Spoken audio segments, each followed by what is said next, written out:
Joko Chandra kabur dan ngumpet di balik ketiak Perdana Menteri Malaysia. Tak ada pilihan lain, Jokowi wajib turun tangan sendiri bawa pulang sang buaya Bang Bali. Indonesia memang sedang digemparkan dengan kasus Joko Chandra. Perburuan terhadap buronan Joko Chandra terus berjalan meski belum membuahkan hasil. Di tengah teka-teki keberadaan terpidana kasus korupsi Cesi Bank Bali tersebut, banyak kabar yang menyebut bahwa Joko Chandra berada di Malaysia. Salah satu pihak yang yakin Joko Chandra ada di negeri jiran tersebut adalah Koordinator Masyarakat Anti Korupsi Indonesia, MAKI, Boyamin Saiman. Saat ini kami meyakini Joko Sugiarto Chandra berada di Kuala Lumpur, Malaysia, ujar dia dalam keterangannya, Minggu, 19/7. Boyamin bilang keyakinannya soal keberadaan Joko Chandra di Malaysia karena pada bulan Oktober tahun 2019, seorang pengacara asal Indonesia bersama kliennya telah bertemu dengan Joko Chandra di lantai 105 Gedung Signature 106 Komplek Tun Razak Echange, Malaysia dalam rangka menawarkan apartemen milik klien tersebut kepada Joko Chandra. Pengacara tersebut saya cukup mengenalnya karena pernah bergabung dengan kantor Boyamin Saiman Law Firm, ujar dia. Keyakinan semakin kuat setelah ada pernyataan dari Anita Kolopaking selaku kuasa hukum Joko Chandra bahwa kliennya tinggal di Kuala Lumpur, Malaysia. Berdasar kenyataan Joko Chandra tinggal di Kuala Lumpur, Malaysia, maka dibutuhkan peran Presiden Joko Widodo, Jokowi, untuk melakukan lobi dan diplomasi tingkat tinggi dengan Perdana Menteri Malaysia Muhyiddin Yassin untuk memulangkan Joko Chandra ke Indonesia. Alasan perlunya Presiden Jokowi melobi pemerintah Malaysia adalah karena sejumlah alasan.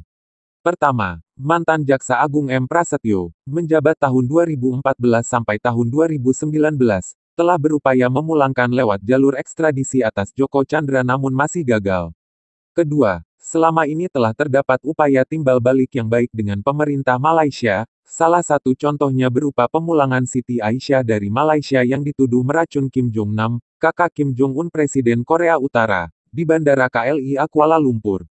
Siti Aisyah saat itu telah disidangkan di Pengadilan Shah Alam Malaysia dengan ancaman hukuman mati. Namun atas upaya lobi tingkat tinggi, termasuk penyerahan kapal mewah Equanimity kepada Malaysia, maka Siti Aisyah bisa dibawa pulang ke Indonesia dan diterima langsung Presiden Jokowi di Istana Negara pada tanggal 12 Maret tahun 2019. Pemulangan Siti Aisyah ini adalah imbalan atas kesediaan Polri menyerahkan sitaan kapal pesiar mewah Equanimity kepada Malaysia pada tanggal 5 Agustus tahun 2018. Kapal Equanimity sebelumnya telah disita Polri di Benoa, Bali pada tanggal 28 Februari 2018 atas permintaan FBI USA karena diduga terkait korupsi 1 MDB Malaysia.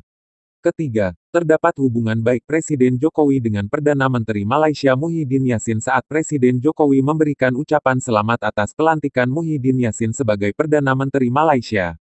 Hubungan baik ini semestinya digunakan untuk memulangkan Joko Chandra dari Malaysia.